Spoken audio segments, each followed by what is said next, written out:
Rachel, Friday the 12th of July 2013, morning. I am exhausted, my head thick with sleep. When I drink I hardly sleep at all. I pass out cold for an hour or two, then I wake, sick with fear, sick with myself. If I have a day when I don't drink, that night I fall into the heaviest of slumbers, a deep unconsciousness, and in the morning I cannot wake properly. I cannot shake sleep. It stays with me for hours, sometimes all day long.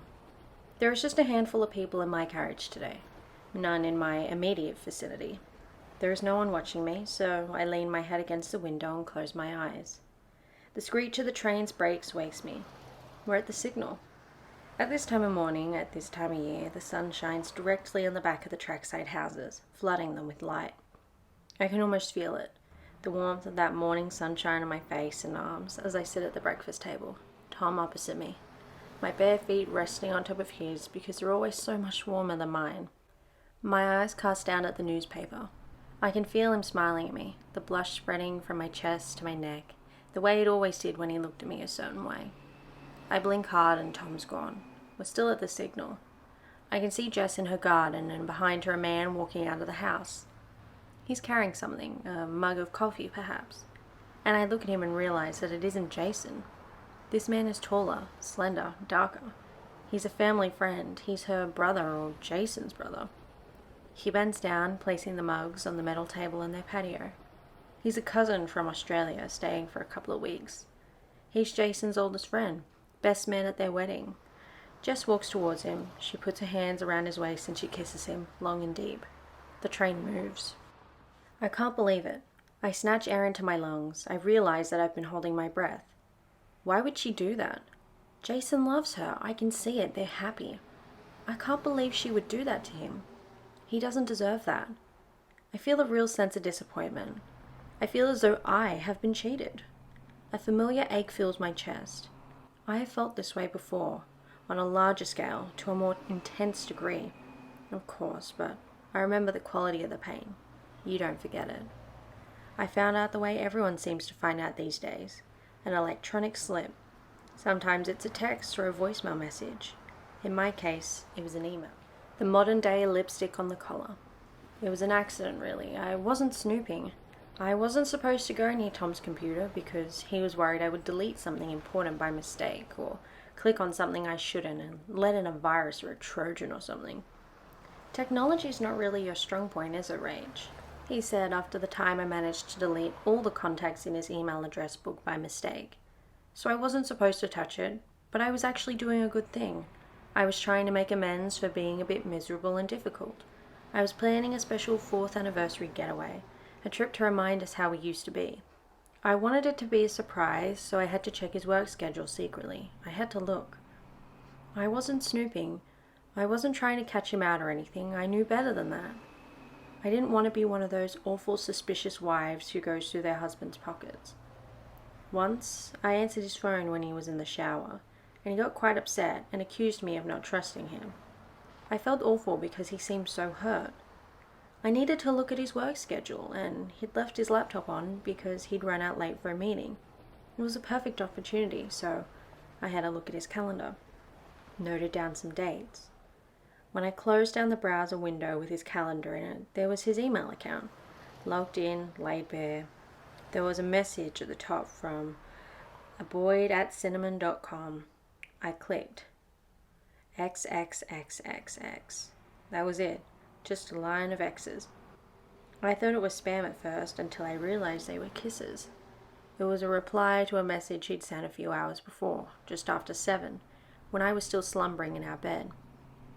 I fell asleep last night thinking of you. I was dreaming about kissing your mouth, your breasts, the inside of your thighs. I woke this morning with my head full of you, desperate to touch you. Don't expect me to be sane. I can't be. Not with you. I read through his messages. There were dozens, hidden in a folder entitled Admin. I discovered that her name was Anna Boyd and that my husband was in love with her. He told her so, often. He told her that he'd never felt like this before, that he couldn't wait to be with her, that it wouldn't be long until they could be together. I don't have words to describe what I felt that day, but now, sitting on the train, I'm furious. Nails digging into my palms, tears stinging my eyes. I feel a flash of intense anger. I feel as though something has been taken away from me. How could she? How could Jess do this? What is wrong with her? Look at the life they have. Look how beautiful it is. I've never understood how people can blithely disregard the damage they do following their hearts. Who was it that said that following your heart is a good thing? It is pure egotism, a selfishness to conquer all. Hatred floods me. If I saw that woman now, if I saw Jess, I would spit in her face. I would scratch her eyes out. Evening. There's been a problem on the line. The 1756 fast train to Stoke has been cancelled, so its passengers have invaded my train and its standing room only in the next carriage. I fortunately have a seat, but by the aisle, not next to the window, and there are bodies pressed against my shoulder, my knee, invading my space. I have an urge to push back, to get up and shove. The heat has been building all day, closing in on me. I feel as though I'm breathing through a mask. Every single window has been opened, and yet, even while we're moving, the carriage feels airless, a locked metal box. I cannot get enough oxygen in my lungs. I feel sick. I can't stop replaying the scene in the coffee shop this morning. I can't stop feeling as though I'm still there. I can't stop seeing the look on their faces. I blame Jess. I was obsessing this morning about Jess and Jason, about what she'd done and how he would feel, about the confrontation they would have when he found out, and when his world, like mine, was ripped apart. I was walking around in a daze, not concentrating on where I was going. Without thinking, I went into the coffee shop that everyone from Huntington Widley does. I was through the door before I saw them, and by the time I did, it was too late to turn back. They were looking at me, eyes widening for a fraction of a second before they remembered to fix smiles on their faces. Martin Miles with Sasha and Harriet, a triumvirate of awkwardness, beckoning, waving me over. "Rachel," Martin said, arms outstretched, pulling me into a hug. I wasn't expecting it. My hands were caught between us, fumbling against his body. Sasha and Harriet smiled when they gave me tentative air kisses, trying not to get too close. "What are you doing here?" For a long, long moment I went blank. I looked at the floor. I could feel myself colouring and realising it was making it worse. I gave a false laugh and said, Interview. "Oh." Martin failed to hide his surprise, while Sasha and Harriet nodded and smiled. "Who's that with?" I couldn't remember the name of a single public relations firm. Not one. I couldn't think of a property company either, let alone one which might realistically be hiring. I just stood there, rubbing my lower lip with my forefinger, shaking my head, and eventually Martin said, "Top secret, is it? Some firms are weird like that, aren't they? Don't want you saying anything until the contracts are signed and it's all official." It was bullshit and he knew it.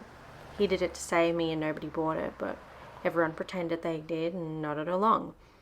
Harriet and Sasha were looking over my shoulder at the door. They were embarrassed for me. They wanted a way out. "I'd better go and order my coffee," I said. "Don't want to be late." Martin put his hand on my forearm and said, "It's great to see you, Rachel." His pity was almost palpable. I'd never realized, not until the last year or two of my life, how shaming it is to be pity. The plan had been to go to Holborn Library on Theobald's Road, but I couldn't face it, so I went to Regent's Park instead. I walked to the very far end next to the zoo. I sat down in the shade beneath a sycamore tree, thinking of the unfilled hours ahead, replaying the conversation in the coffee shop, remembering the look on Martin's face when he said goodbye to me. I must have been there for less than half an hour when my mobile rang. It was Tom again, calling from the home phone. I tried to picture him, working in his laptop in our sunny kitchen, but the image was spoiled by encroachments from his new life. She would be there somewhere, in the background, making tea or feeding the little girl, her shadow falling over him. I let the call go to voicemail. I put my phone back into my bag and tried to ignore it. I didn't want to hear any more, not today. Today was already awful enough, and it was not yet 10:30 in the morning. I held out for about 3 minutes before I retrieved the phone and dialed into voicemail. I braced myself for the agony of hearing his voice, that voice which used to speak to me with laughter and light, and now is used only to admonish or console or pity. But it wasn't him. "Rachel, it's Anna." I hung up. I couldn't breathe, and I couldn't stop my brain from racing or my skin from itching. So I got to my feet and walked to the corner shop on Titchfield Street and bought 4 gins and tonics in cans, then went back to my spot in the park. I opened the first one and drank it as fast as I could, and then opened the second. I turned my back to the path so that I couldn't see the runners and the mothers with buggies and the tourists. and if I couldn't see them, I could pretend like a child that they couldn't see me. I called my voicemail again. Rachel, it's Anna. Long pause. I need to talk to you about the phone calls. Another long pause. She's talking to me and doing something else, multitasking, the way busy wives and mothers do, tidying up, loading the washing machine. Look, I know you're having a tough time, she says, as though she has nothing to do with my pain. But you can't call us at night all the time. Her tone is clipped, irritable. It's bad enough that you wake us when you call, but you wake Evie too, and that's just not acceptable. We're struggling to get her to sleep through at the moment. We're struggling to get her to sleep through, we, us, our little family, with our problems and our routines. Fucking bitch. She's a cuckoo, laying her egg in my nest. She's taken everything from me. She's taken everything, and now she calls me to tell me that my distress is inconvenient for her. I finish the second can and make a start on the third. The blissful rush of alcohol hitting my bloodstream lasts only a few minutes, and then I feel sick. I'm going too fast, even for me. I need to slow down. If I don't slow down, something bad is going to happen. I'm going to do something I will regret. I'm going to call her back. I'm going to tell her I don't care about her, and I don't care about her family. I don't care if a child never gets a good night's sleep for the rest of its life. I'm going to tell her that the line he used with her, "Don't expect me to be sane." He used it with me too, when we were first together. He wrote it in a letter to me, declaring his undying passion. It's not even his line. He stole it from Henry Miller. Everything she has is secondhand. I want to know how that makes her feel. I want to call her back and ask her, what does it feel like, Anna, to live in my house, surrounded by the furniture I bought, to sleep in the bed that I shared with him for years, to feed your child at the kitchen table he fucked me on? I still find it extraordinary that they chose to stay there, in that house, in my house. I couldn't believe it when he told me. I loved that house. I was the one who insisted we buy it, despite its location. I liked being down there on the tracks. I liked watching the trains go by. I enjoyed the sound of them. Not the scream of an intercity express, but the old-fashioned trundling of an ancient rolling stock. Tom told me, it won't always be like this. They'll eventually upgrade the line and then there will be fast trains screaming past. But I couldn't believe it would ever actually happen. I would have stayed there. I would have bought him out if I had the money. I didn't though. And we couldn't find a buyer at a decent price when we divorced, so instead he said he'd buy me out and stay on until he got the right price for it. But he never found the right buyer. Instead he moved her in, and she loved the house like I did, and they decided to stay. She must be very secure in herself, I suppose, in them, for it not to bother her, to walk where another woman has walked before. She obviously doesn't think of me as a threat. I think about Ted Hughes moving Assia Wevel into the home he shared with Plath, of her wearing Sylvia's clothes, brushing her hair with the same brush. I want to ring Anna up and remind her that Assia ended up with her head in the oven, just like Sylvia did. I must have fallen asleep, the gin and the hot sun lulling me. I woke with a start, scrabbling around desperately for my handbag. It was still there. My skin was prickling. I was alive with ants. They were in my hair and on my neck and my chest, and I leaped to my feet, clawing them away. 2 teenage boys kicking a football back and forth 20 yards away stopped to watch, bent double with laughter. The train stopped. We're almost opposite Jess and Jason's house, but I can't see across the carriage and the tracks. There are too many people in the way. I wonder whether they are still there, whether he knows, whether he's left, or whether he's still living a life he's yet to discover is a lie. Saturday, the 13th of July, 2013. Morning. I know without looking at a clock that it is somewhere between 7:45 and 8:15. I know from the quality of the light, from the sounds of the streets outside my window, from the sound of Kathy vacuuming the hallway right outside my room. Kathy gets up early to clean the house every Saturday, no matter what. It could be her birthday. It could be the morning of the rapture. Kathy will get up early on Saturday to clean. She says it's cathartic. It sets her up for a good weekend, and because she cleans the house aerobically, it means she doesn't have to go to the gym. It doesn't really bother me, this early morning vacuuming, because I wouldn't be asleep anyway. I cannot sleep in the mornings. I cannot snooze peacefully until midday.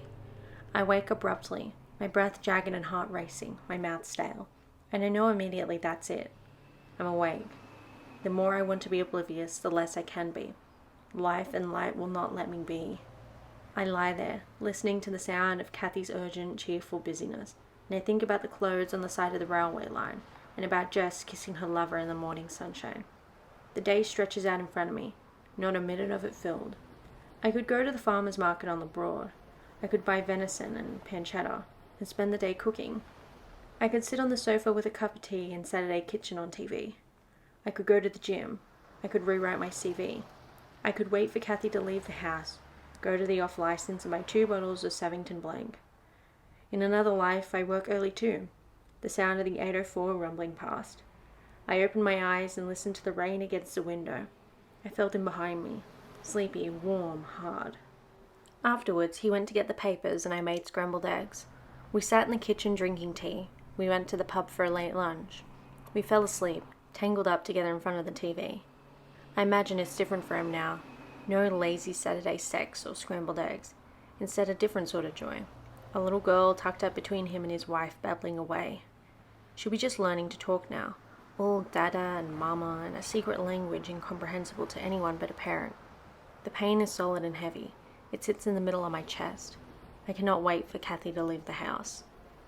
Evening. I'm going to see Jason. I spent all day in my bedroom waiting for Kathy to go out so that I could have a drink. She didn't. She sat steadfast and unmovable in the living room, just catching up on a bit of admin. By late afternoon, I couldn't stand the confinement or the boredom any longer, so I told her I was going out for a walk. I went to the Wheat Chief, the big anonymous pub just off the high street, and I drank 3 large glasses of wine. I had 2 shots of Jack Daniels. Then I walked to the station, bought a couple of cans of gin and tonic, and got on the train. I'm going to see Jason. I'm not going to visit him. I'm not going to turn up at his house and knock on the door. Nothing like that. Nothing crazy. I just want to go past the house, roll by on the train. I have nothing else to do, and I don't feel like going home. I just wanted to see him. I want to see them. This isn't a good idea. I know it's not a good idea, but what harm can it do? I'll go to Euston, I'll turn around, I'll come back. I like trains, and what's wrong with that? Trains are wonderful. Before, when I was still myself, I used to dream of taking romantic train journeys with Tom. The Bergen line for our 5th anniversary, the blue train for his 40th. Hang on, we're going past them now. The light is bright, but I can't see all that well. Vision doubling, close one eye. Better. There they are. Is that him? They're standing on the terrace, aren't they? Is that Jason? Is that Jess? I want to be closer. I can't see. I want to be closer to them. I'm not going to Euston. I'm getting off at the Whitney. I shouldn't get off at the Whitney. It's too dangerous. What if Tom or Anna sees me? I'm going to get off at Whitney. This is not a good idea. This is a very bad idea. There's a man on the opposite side of the train, sandy blonde hair veering towards Ginger. He's smiling at me. I want to say something to him, but the words keep evaporating, vanishing off my tongue before I have the chance to say them. I can taste them, but I can't tell if they are sweet or sour. Is he smiling at me, or is he sneering? I can't tell. Sunday, the 14th of July, 2013. Morning.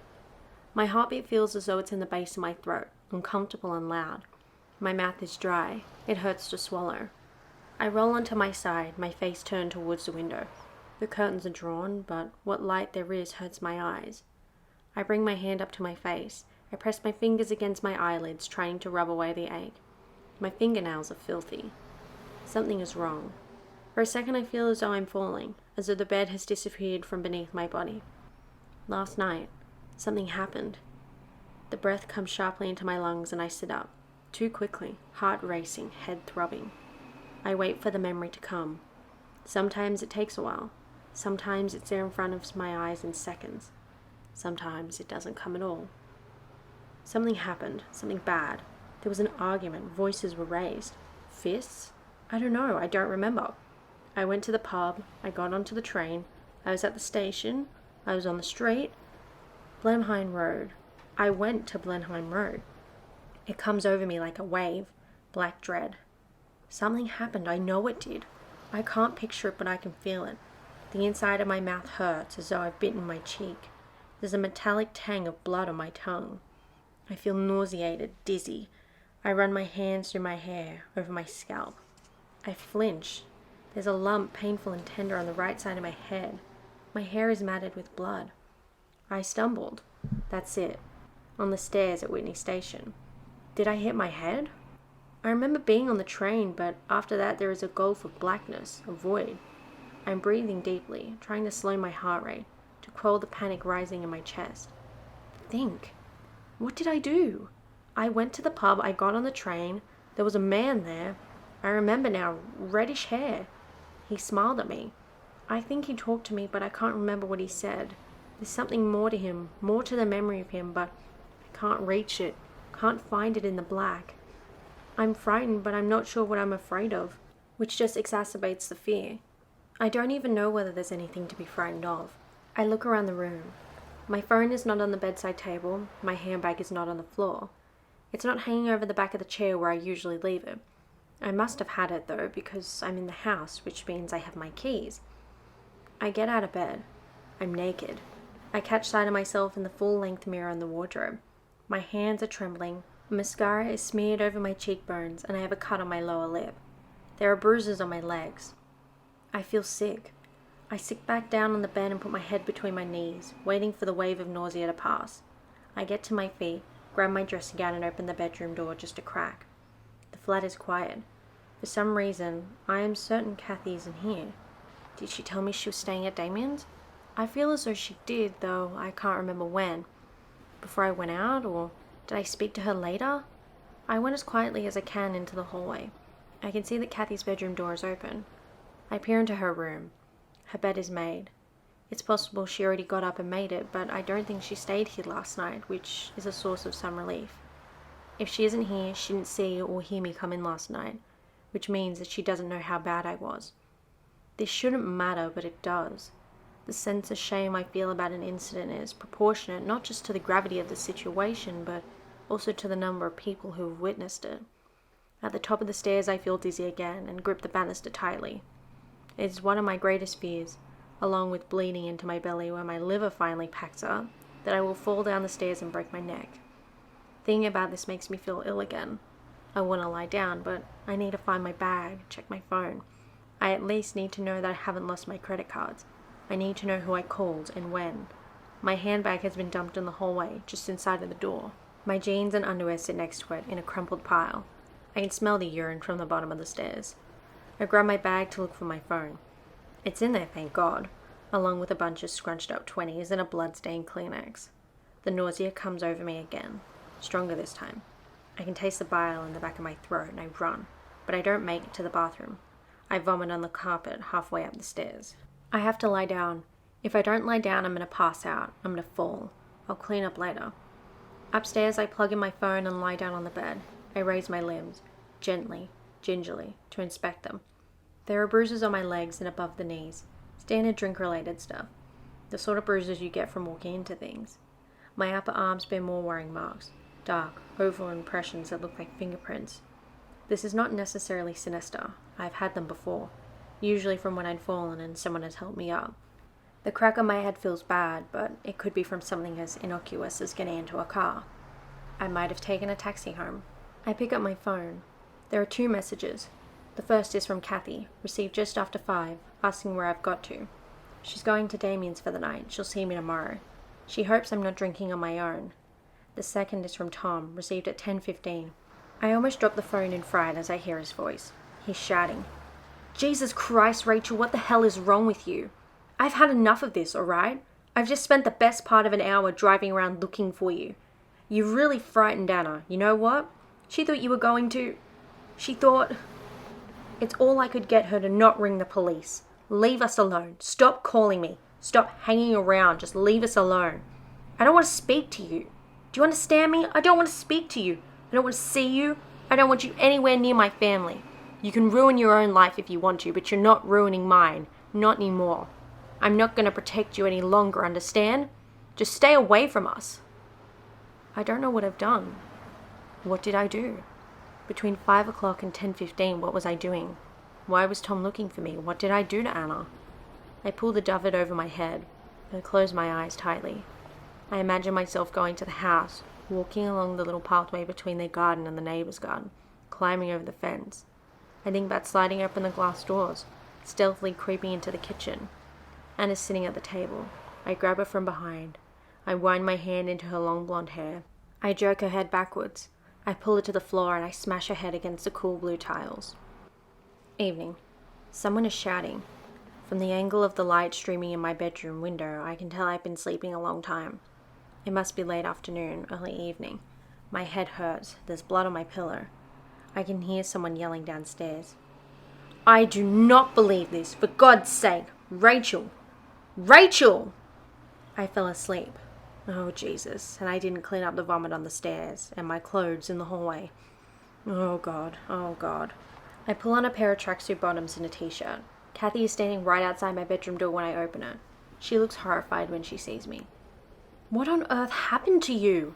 She says, then raises her hand. Actually, Rachel, I'm sorry, but I don't want to know. I cannot have this in my house. I cannot have. She tails off, but she's looking down the hall towards the stairs. I'm sorry, I say. I'm so sorry. I was just really ill and I meant to clean it up. You weren't ill, were you? You were drunk. You were hungover. I'm sorry, Rachel. I just can't have this. I cannot live like this. You have to go, okay? I'll give you 4 weeks to find somewhere else, but then you have to go. She turns around and walks towards her bedroom. And for the love of God, will you clean up that mess? She slams her bedroom door behind her. After I finish cleaning up, I go back to my room. Kathy's bedroom door is still closed, but I can feel her quiet raging radiating through it. I can't blame her. I'd be furious if I came home to piss-soaked knickers and a puddle of vomit on the stairs. I sat down on the bed and flip over my laptop, log into my email account and start to compose a note to my mother. I think, finally, the time has come. I have to ask her for help. If I moved home, I wouldn't be able to go on like this. I would have to change. I would have to get better. I can't think of the words, though.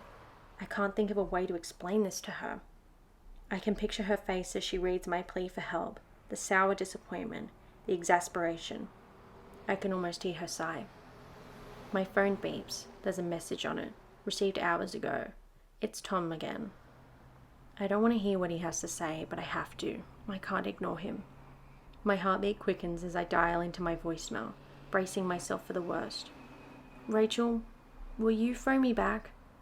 He doesn't sound so angry any longer, and my heartbeat slows a little. I want to make sure you got home all right. You were in some state last night. A long, heartfelt sigh. Look, I'm sorry that I yelled last night, that things got a bit overheated.